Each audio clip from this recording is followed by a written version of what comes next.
Do you have a favorite gaming franchise where like it's cool seeing it over the years grow? You know, you see like bigger budgets, bigger teams, a bigger scope. They really polish it up, and you know, your favorite series is glowing, but it doesn't quite feel like it's for you anymore. Like there's some of that original magic from when you first got into it, but it's not 100% there.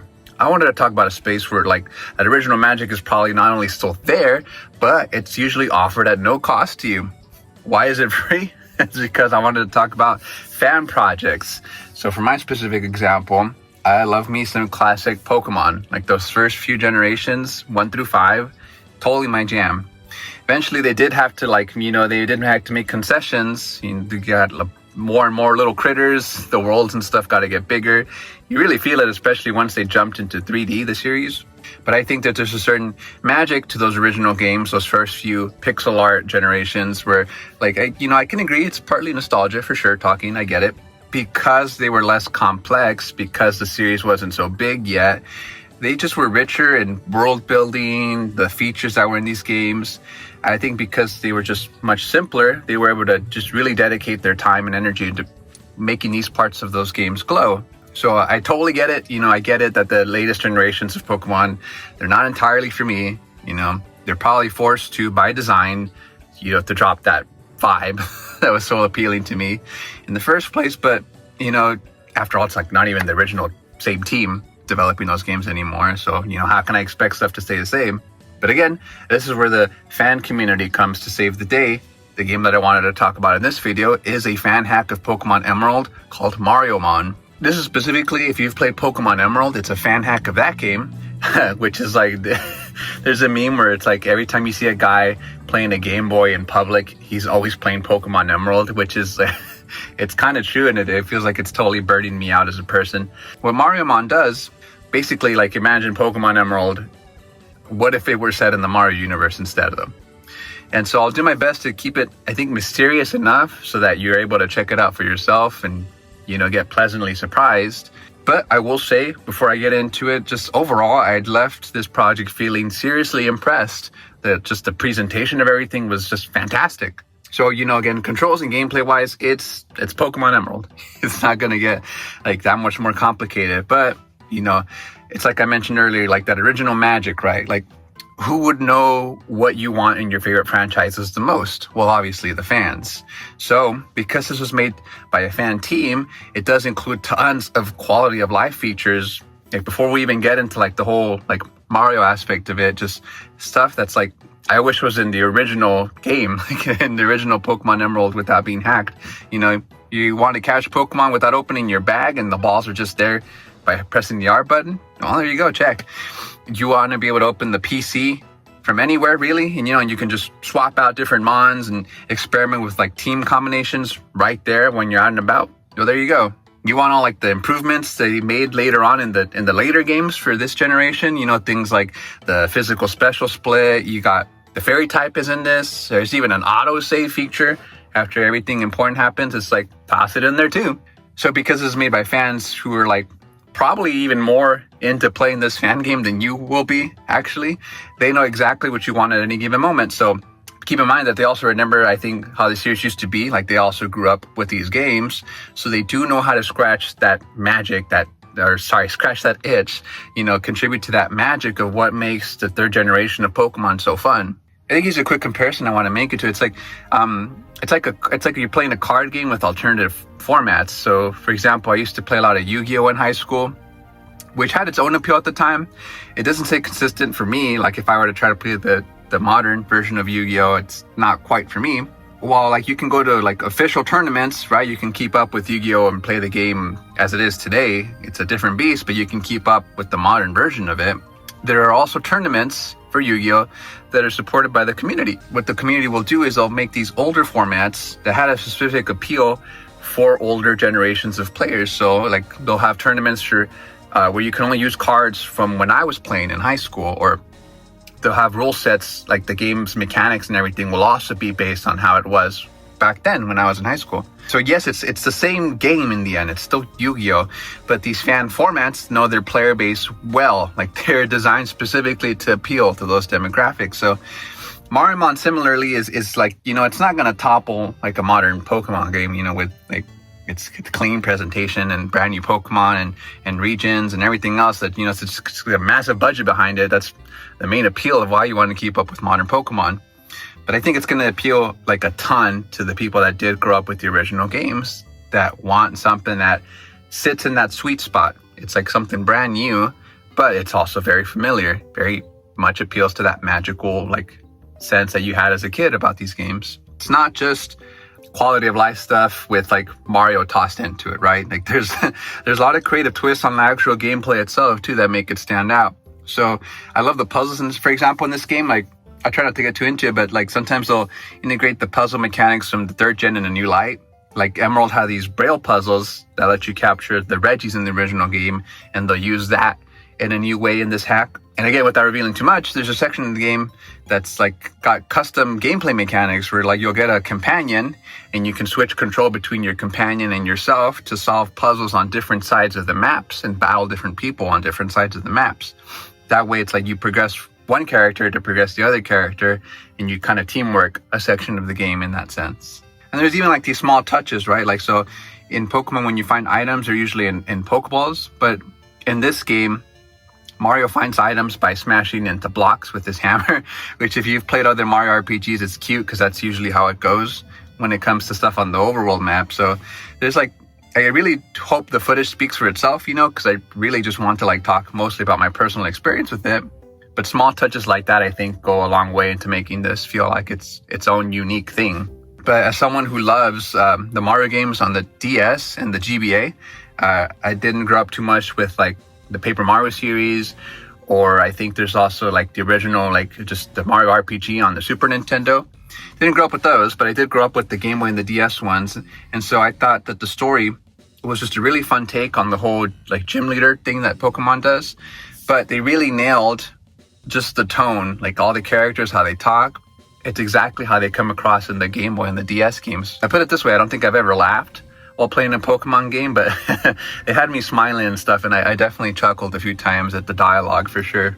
More spectacularly, I cannot say enough good things about the map design in this game. So it's really fun seeing familiar places from the Mario series, but they just straight up translated it into Pokemon Emerald. I don't know how they did it, because they really stick out with like, some of them even have like their own like mechanics built into the design too. I really love, like for example, there's the city where you fight Waluigi. He's like a gym leader or whatever in this game, and in that city it's basically just a big casino, like in a rundown like shanty town, and it's full of like swindlers and people that are trying to squeeze you out of money with its own unique currency that's specific to that town. It's like this purple coin. At one point you end up also in space with a bunch of like Mario Galaxy references and stuff, and there's like these cool little star pads that you use to just fly across the platform. So it's like, it's stuff that's just straight up not present in OG Pokemon Emerald. So it's like cool seeing these developers that come up with mechanics that, I mean, they still fit into like the Pokemon world, but it like makes sense for both series. Like you have seen purple coins in other Mario games. You have used star pads in other Mario games. So it's just a real pleasant like itch that gets scratched in my brain, where they just marry the mechanics and the world of both series so beautifully. I think I also wanted to touch on the actual Pokemon themselves. So like, my opinion when it comes to Pokemon games, what are the main appeals? It's map design, the region, right, itself. What is the new mechanics they introduce? Okay, we touched a little bit on what Mario does for both of those, but I wanted to touch on the Pokemon themselves too. In this game, they're called captures, because it's based on like that whole Mario Odyssey capture mechanic, which I thought was a genius way to like, explain the lore of why you catch Mario creatures in this hack. This was probably my favorite part of the whole hack. I mean, as soon as you pick your starter, I just knew that from the 3, I had to pick my boy, my Piranha Plant. I knew that his ass eventually would become Petey Piranha. I just was like, I know it. That's like my Charizard right there. That's my guy. Again, I'm really familiar with the first few gens of Pokemon, but obviously, like, because these are like little Mario creatures, it was a lot of fun just kind of guessing what type each Mario creature was, because I was like, I don't know. I've never... what would the Bullet Bill be? Probably a steel type. And then like the satisfaction, whether I got it right or sometimes even when I got it wrong, was just like, oh shoot, okay, like it is a pleasant surprise. or because everyone's a creature, for example. Like sometimes you'll fight and then they'll toss themselves, like the trainer will toss themselves into that fight. Like if you're facing off against Bowser, he has his own captures, but then Bowser himself is part of his team, so he'll send himself out. And I was just like, oh, I guess that makes sense. I mean, why would he play by the rules? It's King Koopa.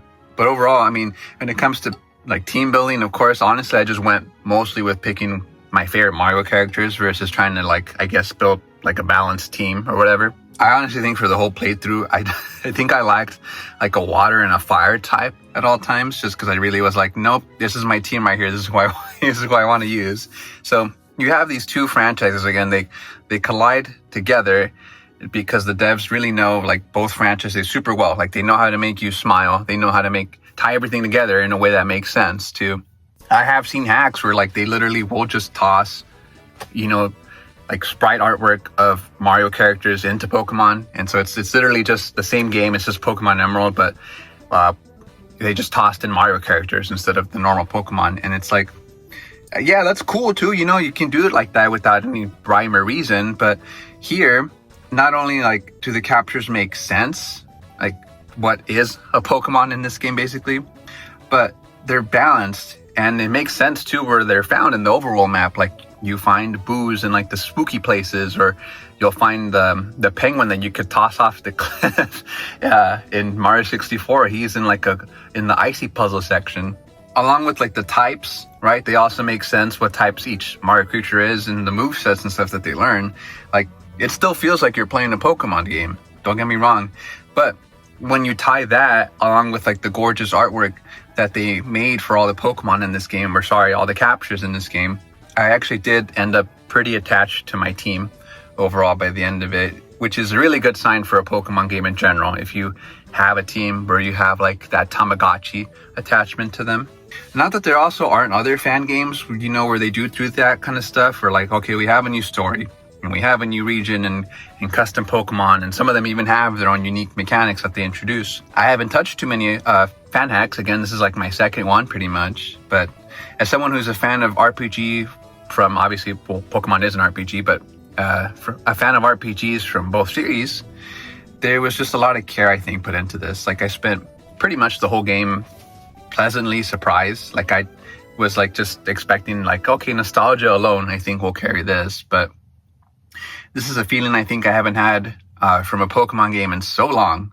So to come across something that was just so like consistently high quality the whole way through, I think it made for one of the more memorable gaming experiences I've had so far this year.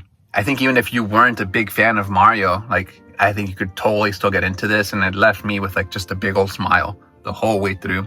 Before I wrap up this video, I just wanted to talk about some stuff I really loved about this hack that I couldn't quite figure out how to fit in, I guess, but maybe it could reveal a little too much. Who knows? So you're welcome to skip ahead to this time right here if you would like not to hear about it. But otherwise, let me go ahead and gush for a bit. Man, there's a section, I guess I'll just go in order, man. Like there's a section where you're like, you're like these tall mushroom towers and stuff in the sky, and then just seeing like the cutscenes and stuff. Like I get it. Like I understand the logic of like how cutscenes work in Pokemon Emerald. So to see them put in a way that like makes it feel like the humor of the Mario RPG games is man, it was so good. It's just seeing Bowser blast his minions away by accident. That was a huge highlight for me. Oh, and then how's this for blowing 8-year-old me's mind? I was one of those kids that fell for like, you could catch Yoshi in the original Pokemon games if you do whatever complicated ass code, whatever it is on the cheat code website. Guess what? This is a Mario hack. You can catch Yoshi. And he has like hold items for like trade evolutions. So you can make him into the red Yoshi, which breathes fire. So naturally fire type. You give him a blue shell, he grows wings and becomes a pure flying type, which is kind of cool. You don't really see those in Pokemon. I haven't gotten him as of recording this to his secret evolution. What's cool about the Pokedex in this game is that it gives you like the requirements for each capture to evolve. So he evolves at level 50 just by getting him to level 50. So I'm like, I don't even know is he going to become like the fat Yoshi? Like what do they call him? The meme? Big Chungus? No, something else. I don't know. I hope it's like a pseudo-legendary type of deal though, and I'm not just leveling them up to level 50 for no reason, but I guess we'll see. But End of the day, Yoshi's in this game. Isn't that wild? A lot of the Pokedex entries, I think, in this game just left a big old smile on my face. Just like, come on, man. Like, why is 5 lives, 5 up moon, like his Pokedex entry is just like a big old colon uppercase D. I like that. I gotta say, I was a big fan of Diamond City. That's the city where you fight Wario, and it's literally so big that they offer a cart service to drive around the city, like insta travel around the city. And I don't think that big maps work so well in Pokemon. I think if you make them too huge, at least for the first few generations, it gets pretty annoying pretty fast, but somehow they managed to make it work. And I actually had a really pleasant time just kind of slowly crawling the whole city and just talking to different people and exploring. It did make it a little bit confusing, though. They did still hit a little bit of like, okay, well, I'm lost. But I think the fast travel points around the city were a big help, even though they charged you money to use them. Come on. I feel like I guess I could show off my team real quickly here. I mean, I totally went with like my favorites versus trying to build a balanced team.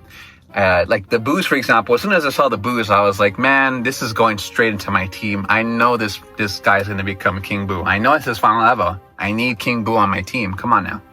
But I genuinely had a hard time figuring out who I wanted to squeeze in, which is kind of cool because that means like I totally am down probably for some future playthroughs and stuff, and just seeing like what other Mario characters I can do in my next playthrough.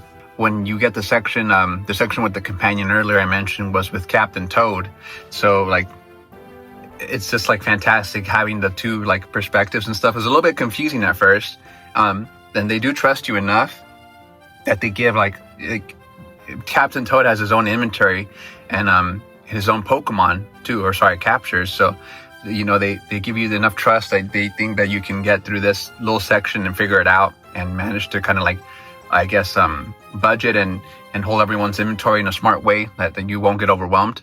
Oh, and then I didn't really talk too much about the music, but yeah, like, there's a lot of Mario tracks obviously in here, and sometimes they do use the music just straight up from Pokemon Emerald, but I think it's pretty appropriate when they use it. But the Mario tracks that they use and they pick for this area, like they work really well.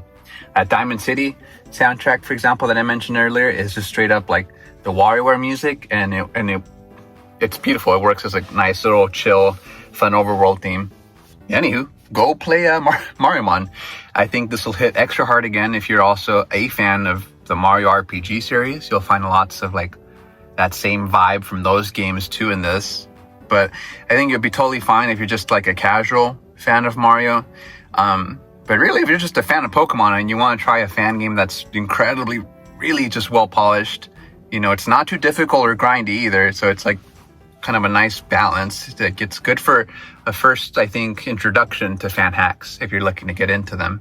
But honestly, there's just so much packed into this that I think it really just differentiates it so much from all the other fan hacks. It's like it really is its own thing. Modern Pokemon games, like again, I understand they chug along because they need to appeal to a different crowd, something that's different than me.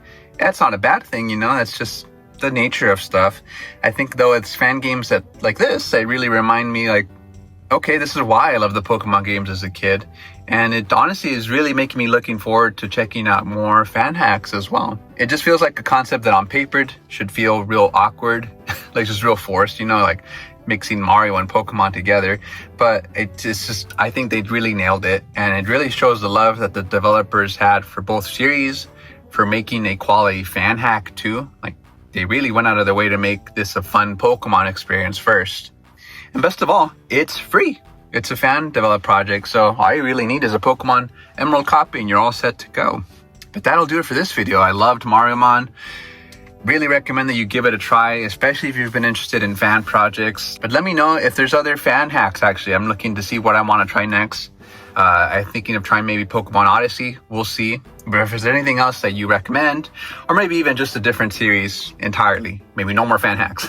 I don't know. But I'm very open to your recommendations down below. I had a blast playing Mariomon, so I was just very much excited to make this video. I don't use a number system, but I'd give it a 1-up out of, well, if I put it out of 10, that probably would be bad. Just go play it. Play Mariomon. If you like Pokemon, you have a blast. If you like Mario as well, You'll have a blast with a cherry on top. Other than that, you're welcome to like the video, subscribe. Again, let me know what else you'd like me to check out, and I'll talk to you guys very soon.